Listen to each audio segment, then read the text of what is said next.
Oh, it is 6 a.m. I have just finished watching the 6 hours of the EXU Calamity Finale. And wow, what a story. I'm being serious when I say this, but this might be the best D&D show I've ever seen. Possibly even one of the best stories I've ever seen and had the pleasure to listen to across all media.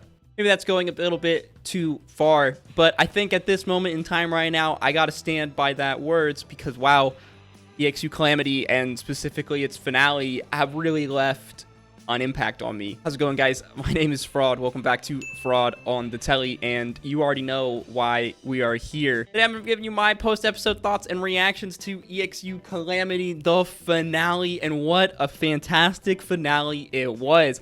I don't think I could have asked for anything better from Brennan and the crew. D&D is this really special thing, in my opinion. It's not just a game. It has potential to be so much more than that.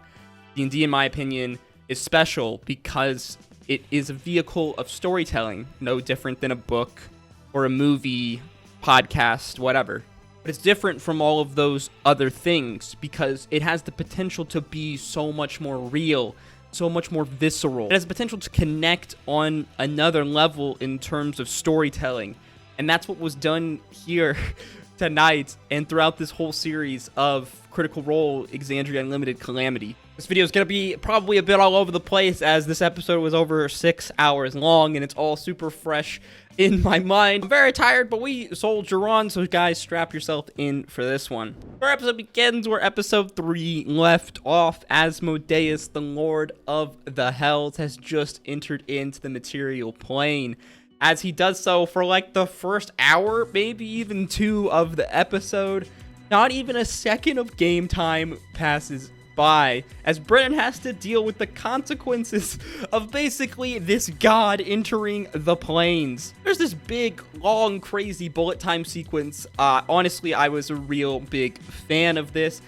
I'm just a real big fan of Brennan Lee Mulligan in general, if this isn't obvious. He might be the best DM to be doing it right now. The guy is an absolutely fantastic master storyteller, and I love how creative he is with the rules of D&D. This bullet time is a really cool example of what I'm talking about. So I'm a big fan of how Brennan handles a lot of saving throws and ability checks.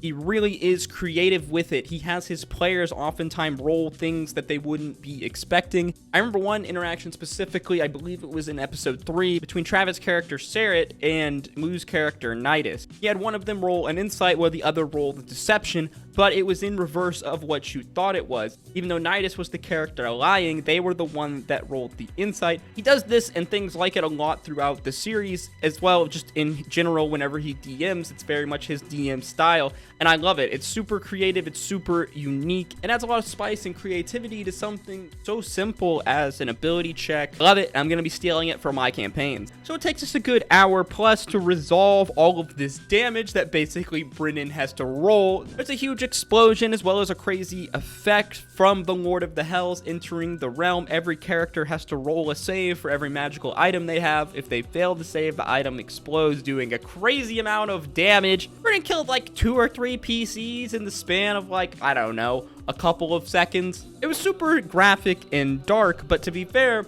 we knew what we were getting into with a name like Exandria Unlimited Calamity. If you know anything about the Calamity, it was nothing pretty. The god saves Zerxus though, and we finally get this insane standoff between the two. Finally, the Lord of the Hells' true ambition is revealed. Who would have thought the king of lies, the father of lies, would be a liar? Interestingly, he reveals his plan to us. In fact, he does not wish to take revenge on his god brethren, but the mortal beings that he believed corrupted them. As in the words of Asmodeus, he says, "They were my kin. They were not always like this. It was you mortals that changed them, that warped their mind, that turned them against us." These scenes were nuts, by the way. Brennan's role as Asmodeus is absolutely horrifying. The change up from what we saw earlier in this mini-series of how Brennan portrayed Asmodeus to this horrifying, manipulative, evil creature which we all knew was coming, but at the same time, a little part of me inside of my head just wanted to believe that maybe Zerxus could touch this evil creature and somehow bring some kind of, maybe not good back to him, but some understanding. Nope. Yeah, that was all false hope. We really should have known better, shouldn't we? I mean, to be fair, I even said, how many times did I say this guy is the father of lies? We shouldn't trust him. Yet I even fell for the bait. Let me just say, I love Louis so much after this. The way he played Zerxus is just so good. Honestly, I love all of the cast. I love the way they played all of their characters. You could tell they all had very definitive key character traits, and they stuck to them. They stuck to their guns so hard. They committed as role players so hard. What do I mean by this? Zerxus, you see, is this compassionate paladin.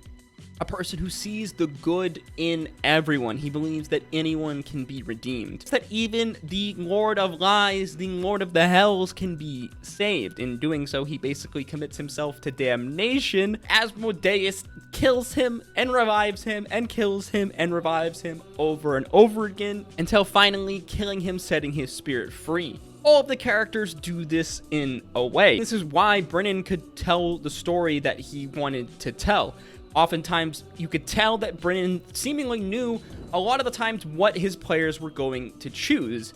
It's because they stuck to their central character trait, whatever it was. An example for Zerxus, this belief in redemption, so hard under any circumstances. He knew that they would do this. Zerxus gets presented with the choice as Asmodeus crafts what I believe to be one of the first arms of the Betrayer, the Mace of the Black Crown. Zerxus will eventually make this bargain, coming back to life for but a second. It seems that he was going to be committed to an infernal pact, basically transforming him into some kind of mindless devil enslaved to the Lord of Hells, when in one of the most clutch moves I've seen in D&D in a long time, not since, that Jester Modify Memory, Zerxus reaches out, touching Vespin Chlorath's, well, at least his fiendish form before him, the only thing in the room.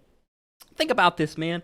The balls that this play had to make. Everyone's dead except for Nidus, who's barely stable, and Laerryn, who's not in the room anymore. He has a matter of maybe a minute before his contract is sealed, and presumably he would just, transform into this horrifying infernal creature. He has Revivify, but instead of casting Revivify on one of his allies, he uses this time to cast a spell on Vespin Chlorath. He uses Redemption.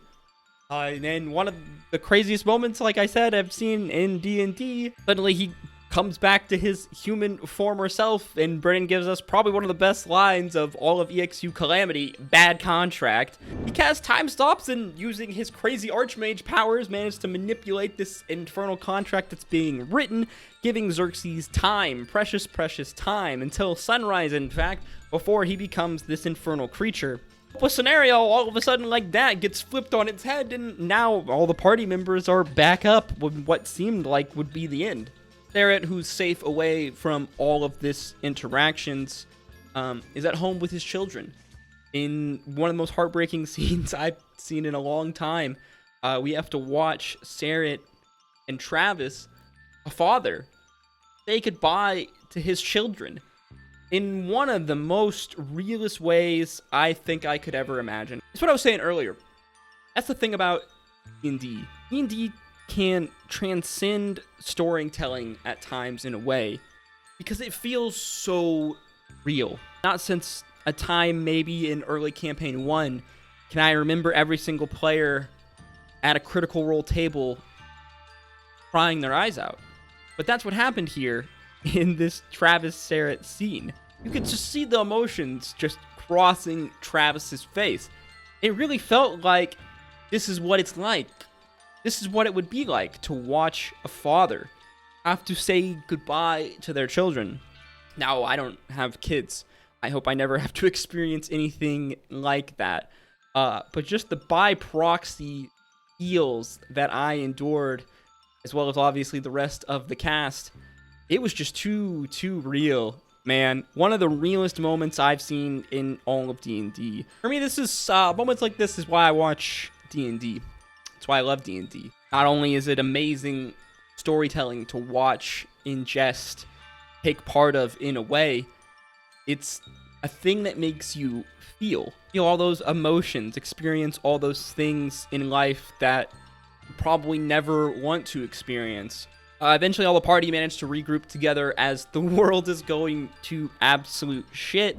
Asmodeus has stepped to a portal going to the city of Gorge-Tyrannus, where he says hello to one of his brethren, Brennan teasing us with another of the betrayer gods, specifically Grumpsh, a very important betrayer. The party reconvene heading to the Pole of Prophecies, where they learn it is indeed the betrayer's plan to revive the two primordials beneath Mount Igora. According to one of the oracles there, this would bring about basically the end of the world, the end of Exandria. Laerryn has a plan though, an absolute crazy one. She can use her astrolabe, the thing that potentially caused a lot of all of this in the first place. Her plan is this: when the primordials are summoned to the material plane, she will shift the ley lines, as they are inherently connected to these ley lines, transporting these two primordials to another plane. What a cool moment for Laerryn and aabria here. I can only imagine how she must have felt after last week's episode, where it very much did seem like, in a way, she was one of the big causes of the calamity. However, we come to realize that's actually not the case, as this is going to happen regardless if she blasted that tree or not. This redemption story for her is really, really cool in my opinion. And I think aabria really deserves it after the way she has played Laerryn throughout all of these episodes. As we mentioned earlier with Zerxus, Laerryn is a prime example of a player character playing their character almost perfectly as written. Laerryn is a brilliant woman with one of the brightest minds in the world, and she has drastic ambition. This drive for ambition that seems like it's going to destroy the world, destroy everything she had worked to protect, when in fact, it's this ambition and this creation of this magical technology that ultimately will save Exandria. As they're attempting to do this, they're interrupted by Vespin Koras and the Taxmen, those crazy automatons that we had seen Nidus had used earlier, and a crazy battle ensues, and oh my god, the plot armor on these characters, man, it's wild. There's at times where this show feels scripted. Obviously, I'm not saying that it is scripted, but there are times when, holy shit, things just fall into place, and it just feels like it was meant to be. The plot armor is strong with this one. None more telling than one of the craziest, most clutch natural 20 rolls I've ever seen in thousands of hours of watching D&D content. Travis rolls a nat 20, killing Vespin Koras before he could finish its spell, which would have most likely killed Laerryn, stopping her from finishing her task with the machine, which ultimately destroys the primordials as they're scattered to another plane. Honestly, one of the crazy, most hype rolls ever. I do really wonder though, because being as this is a prequel, the calamity has already happened. These primordials were never freed in the calamity from what we know. So if somehow they were to fail at the last goalpost here, I really wonder what would have happened. Part of me thinks Brennan would have probably done a little bit of sneaky stuff, probably a little bit of railroading to make it work, but we really don't know. We have no idea what would have happened. I would love to know. I hope that Brennan answers this question, hopefully in a later show. Ultimately, these friends, this party, the Ring of Brass, as they call themselves, they all die, sacrificing themselves, well, except for Cerrit, to save, well, all of Exandria. While the calamity may rage hundreds of years, it's ultimately their efforts, we're told, that results in the eventual win for the prime deities and the mortals that live in this world. What a fun little turn on its head. What seemed to be the story of the beginning of the calamity and a group that eventually I thought was going to be the cause of everything really just shifts its perspective on its head. Travis's character Cerrit manages to save his children and live another day. For how long, we're not sure, but at least there feels like there's some tinge of a good ending here. At least we didn't have to watch Brennan be a total dark man and kill Travis's children in front of us. I don't think I could have bared that. Brennan in general was just on one this episode. I mean, the man was on one the entire series. Like I said, this dude's legit probably one of the best DMs to ever do it, one of the best storytellers I've ever watched. The amount of memorable lines that came out of this episode alone is crazy. Brennan really has this effortless style in which he narrates. In 1 second, he can go from one of the most violent, intense series of death scenes I've seen, as we see in the beginning of the episode, to suddenly we switch the view, and now we're with Travis's character Cerrit in one of the saddest, most heartfelt moments I've seen in D&D. Literally back to back. Redemption really was a theme this entire episode. The redemption of Laerryn, the redemption of Vespin Koras. I mean, man, that Vespin Koras line about being remembered as the most evil man in history. It's insane. It's just insane. The way the whole mystery just unraveled throughout all 4 episodes, the way we slowly were introduced to information, and later on this information would come to reveal so much more. At times, it was super seamless. Like I've said before, it really almost felt like this show was scripted at times. Whether it was Zerxus' interaction with the Lord of Hells, or Laerryn creating the astral light, which eventually would come to be their redemption, their salvation from what we thought it was their destruction. Truly, this is the sign of a master DM, a master storyteller. If you've ever DM'd a game before, you know that players can't always be predicted. You can prep as much as you want. Your players will throw you a curveball. Depending on how you deal with that curveball, the players will know that they tripped you up or not. Never once did I see Brennan get tripped up here. It seemed as though everything that happened was according to his plan. This is obviously most likely not the case. There's no way he can just predict everything that they do. But the way that he seamlessly manages to redirect the story back in the way that he has planned it to go is super impressive.